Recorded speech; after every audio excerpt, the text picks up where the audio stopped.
السلام علیکم ناظرین، welcome back to my YouTube channel. امید ہے کہ سب دوست خیر و عافیت سے ہوں گے۔ آج ہم بات کریں گے پروویٹ لوشن کس لیے استعمال کیا جاتا ہے، اس کے فائدے کیا ہیں، اس کے نقصانات کیا ہیں، اور کن کن امراض میں ہم اس کا استعمال کر سکتے ہیں، اور اس کے بہترین کیا رزلٹس ہیں، کس قسم کی الرجی میں زیادہ اہم کردار ادا کرتا ہے، کیا بچوں اور بڑوں میں بھی اس کو استعمال کر سکتے ہیں یا نہیں، کیا اس کو چہرے پر بھی استعمال کر سکتے ہیں، یا سم ٹائم بچوں کے سر میں دانے نکل آتے ہیں، یہ الرجی بنتی ہے کہ اس صورت میں اس کا استعمال کرنا ضروری ہے یا نہیں۔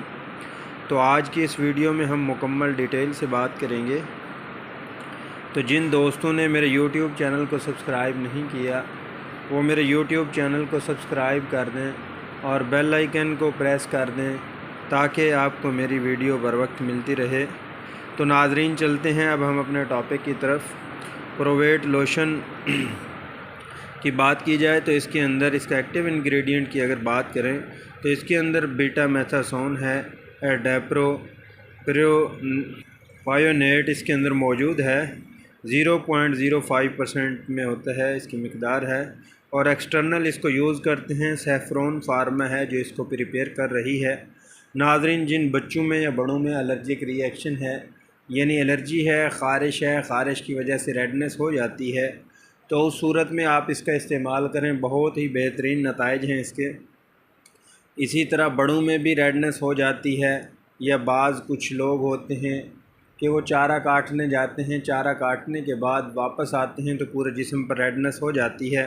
یہ فیس پہ ریڈنس، یہ گردن پہ ہو جاتی ہے، تو اس صورت میں بھی آپ اس کا استعمال کر سکتے ہیں۔ ویسے سیزنل الرجی میں جیسے ریڈنس ہو جاتی ہے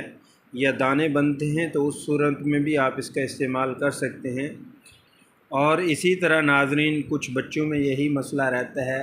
سیزنل الرجی ہوتی ہے، ان کے سر میں دانے نکل آتے ہیں، یہ ریڈنس ہو جاتی ہے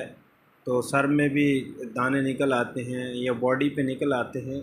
تو اس صورت میں بہترین لوشن ہے ناظرین، آپ اس کو بچوں میں بھی استعمال کر سکتے ہیں اور بڑوں میں بھی استعمال کر سکتے ہیں۔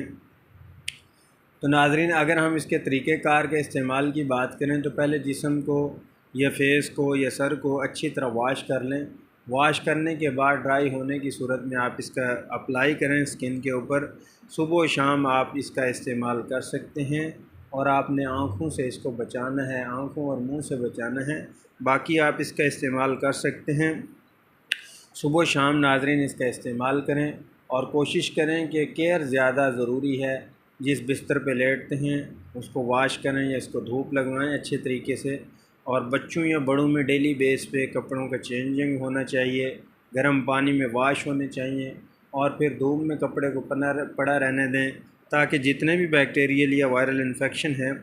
سارے دور ہو جائیں۔ اور اسی طرح بستر کو بھی ایسے ہی ہے کہ آپ دھوپ لگائیں گے اور نہاتے وقت ڈیٹول کا استعمال کر لیں، تو جتنا اپنے آپ کی کیئر کر سکیں گے اتنا ہی زیادہ الرجی جو ہے نا جلدی ریکور ہوگی اور آپ جلدی سے صحت یاب ہو جائیں گے۔ اسی طرح بچوں کی بھی کیئر کرنا ضروری ہے، جیسا کہ نومبر، دسمبر اور جنوری اس میں الرجی کا جو ری ایکشن ہے وہ بڑا پیک پہ ہوتا ہے، تو ناظرین اپنی بھی کیئر کریں، بچوں کی بھی کیئر کریں اور گھر والوں کی بھی کیئر کریں۔ تو یہ اس کے میں نے طریقہ استعمال ناظرین آپ کو بتا دیا ہے، اور جو ڈائیابیٹک پیشنٹ ہیں ان کو بھی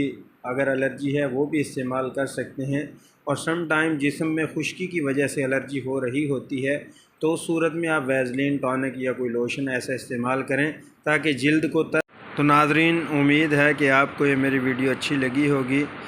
اپنا خیال رکھیے گا، گھر والوں کا خیال رکھیے گا، ویڈیو کو لائک شیئر ضرور کیجیے گا۔ انشاءاللہ ملتے ہیں نیکسٹ ویڈیو میں، تب تک کے لیے میں ناظرین سے اجازت چاہوں گا۔ اللہ نگہبان۔